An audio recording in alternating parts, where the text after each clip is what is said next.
Halo, namaku Jena dan aku mau cerita soal gimana aku mengacaukan hidupku karena seorang cowok.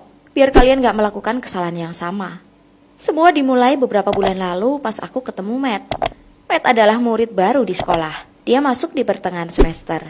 Pas aku pertama lihat dia masuk ke kelas kimia, rasanya seluruh dunia kayak berhenti. Macam di film. Dia tinggi, ganteng, dan punya mata terindah yang pernah aku lihat. Aku gak percaya pas guru kami nyuruh dia jadi pasanganku di kelas. Awalnya aku malu banget. Aku hampir gak bisa ngomong sama dia.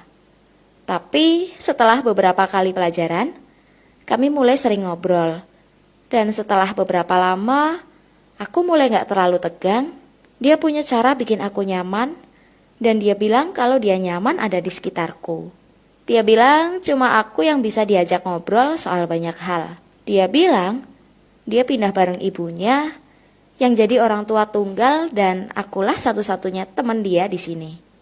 Aku dan Matt mulai menghabiskan waktu senggang kami berdua sepulang sekolah. Suatu hari, kami jalan ke taman, lalu dia mendekat dan cium aku. Rasanya luar biasa, kami kayak ditakdirkan bersama. Tapi suatu hari Matt tiba-tiba jadi diem. Aku tanya ada apa dan dia cerita kalau dia dan ibunya mungkin bakal pindah lagi. Ibunya kesusahan bayar sewa rumah dan mereka mungkin harus pindah lagi ke kota lain. Artinya dia gak bisa ketemu aku lagi. Aku gak tahu harus bilang apa. Aku baru ketemu cinta sejatiku dan sekarang aku harus kehilangan dia. Aku harus ngelakuin sesuatu. Lalu aku punya ide soal apa yang bisa kulakukan.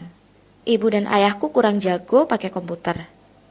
Kadang ayah minta bantuanku buat ngurusin online banking punya dia. Aku bahkan tahu di mana dia nulis password buat login. Suatu malam, pas mereka tidur, aku buka komputer dan cari akun mereka. Mereka punya beberapa uang di tabungan yang katanya bakal dipakai buat biaya kuliahku. Tapi aku masih belum tahu mau kuliah apa enggak. Dan juga itu gak terlalu penting buatku. Apa yang penting sekarang adalah Matt. Jadi, aku pindah uang dari tabungan mereka ke tabunganku. Nantinya juga itu bakal jadi uangku dan mereka gak bakal sadar uang itu hilang. Besoknya, aku ambil uang itu, masukin ke amplop dan ku kasih ke Matt. Dia kaget dan senang banget karena bisa tetap ketemu aku. Dia bilang, aku adalah pacar terbaik. Dan bantuan itu bakal membantu dia dan ibunya banget. Selama beberapa hari ke depan, aku makin jarang ketemu Matt. Dia bilang dia sibuk bantu ibunya dan gak bisa ketemu aku sepulang sekolah buat beberapa hari. Aku tanya apa ada yang salah dan dia bilang gak ada. Dan aku terlalu banyak mikir.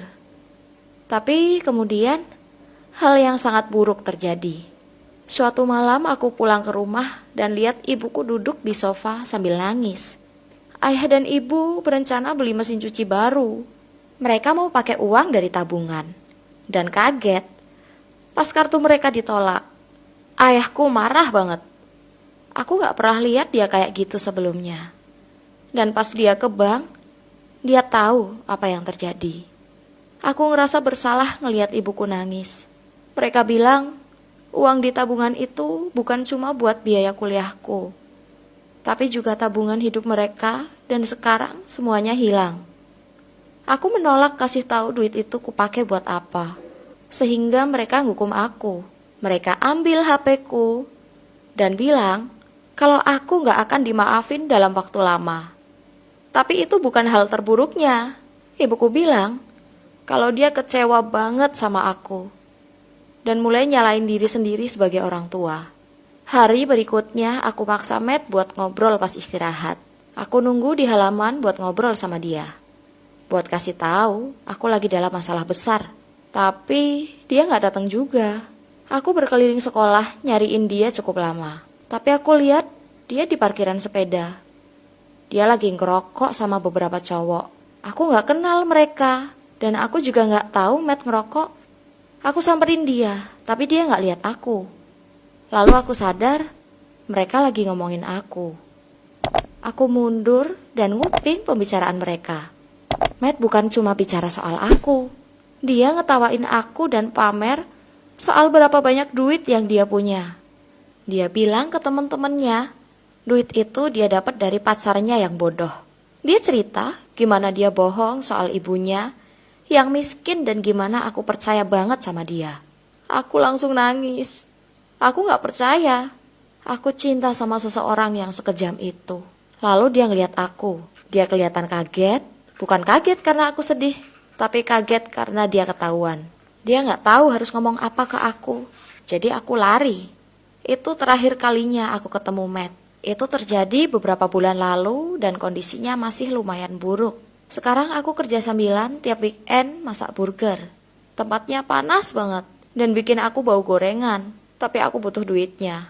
Aku bilang ke orang tuaku, bakal bayar semua yang aku curi dari mereka, walau butuh waktu selamanya. Aku kelihatan masih marah ke Matt. Tapi di sekolah, aku gak ngobrol lagi sama dia. Dia jalan sama cewek lain sekarang. Aku harap dia gak sebodoh aku. Tapi hal positifnya, orang tuaku udah gak terlalu marah lagi. Aku cerita ke ibuku kenapa aku curi duit mereka. Setidaknya, aku dapat pelajaran dan saran dari ibuku, bener banget.